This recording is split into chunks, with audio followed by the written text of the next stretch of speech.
Nah, selanjutnya saya akan menjelaskan tentang pusat beban. Nah, pusat beban ini masih termasuk ke dalam pusat pertanggungjawaban setelah tadi dijelaskan oleh teman-teman saya adalah pusat pendapatan. Nah, pusat beban ini apa sih? Pusat beban itu adalah pusat tanggung jawab yang inputnya diukur secara moneter sedangkan outputnya tidak.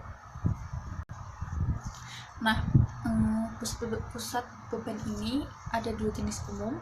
Yang pertama ada pusat beban teknik dan kemudian yang kedua ada pusat beban kebijakan. Nah, yang pertama ada pusat beban teknik. Nah, pusat beban teknik ini adalah beban-beban yang jumlahnya secara tepat dan memadai dapat diestimasikan dengan keandalan yang wajar.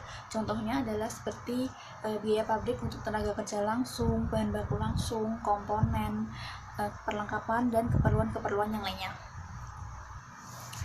Nah, pusat beban teknik ini mempunyai ciri-ciri. Yang pertama ada inputnya ini diukur secara moneter. Kemudian ciri yang kedua adalah inputnya juga diukur secara fisik. Kemudian yang ketiga adalah jumlah dolar optimum dan input yang dibutuhkan untuk memproduksi satu unit output dapat ditentukan. Nah, pusat beban teknik ini biasanya dapat ditemukan dalam kegiatan manufaktur seperti pergudangan, pendistribusian, dan lain sebagainya yang termasuk dalam kegiatan manufaktur. Nah, kemudian yang kedua ada pusat beban kebijakan.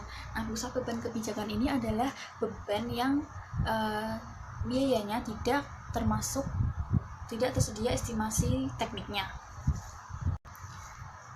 Nah, pusat beban kebijakan ini meliputi unit-unit administratif seperti akuntansi, hukum, sumber daya manusia, operasi penelitian dan pengembangan serta seluruh aktivitas pemasaran yang nanti masing-masing akan dijelaskan oleh teman saya. Selanjutnya ada ciri-ciri pengendalian umum. Di sini ada 4. Yang pertama adalah penyusunan anggaran. Nah, penyusunan anggaran ini biasanya suatu manajemen membuat keputusan anggaran untuk pusat biaya kebijakan yang terpisah dari pusat biaya teknik. Nah, ada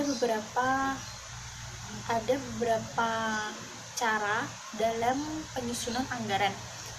Yang pertama, penyusunan anggaran dimulai dari menentukan tugas-tugas atau pekerjaan apa yang akan dilakukan dalam tahun anggaran yang akan datang.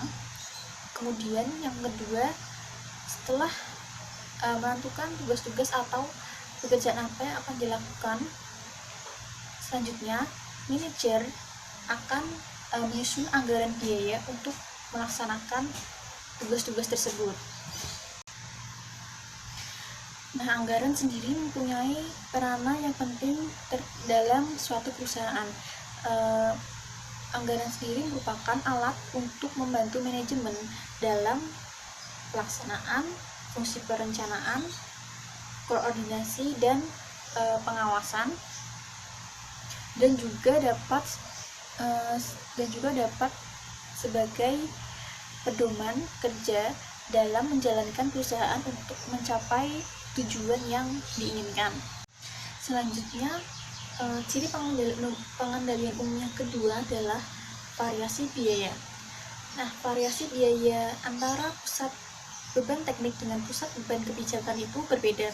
Jika pusat beban teknik ini biayanya sangat dipengaruhi oleh perubahan volume jangka pendek, sedangkan pada pusat beban kebijakan biaya ini cukup terlindungi dari fluktuasi jangka pendek. Variasi biaya yang terjadi pada pusat beban kebijakan ini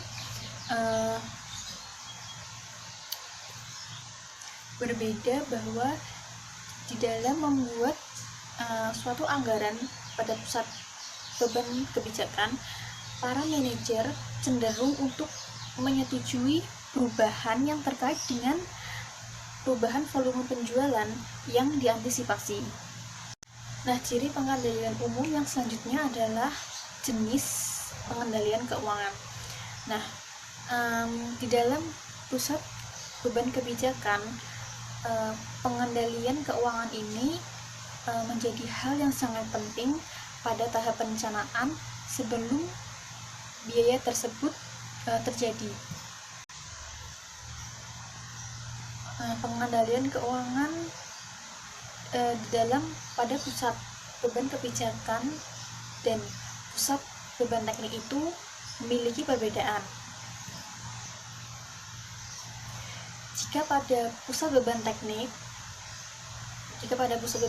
sasarannya itu adalah menjadi kompetitif dalam biaya dengan cara menentukan standar dan mengukur biaya aktual terhadap standar tersebut. Selanjutnya adalah faktor dari rekan kerja atau teman kerja.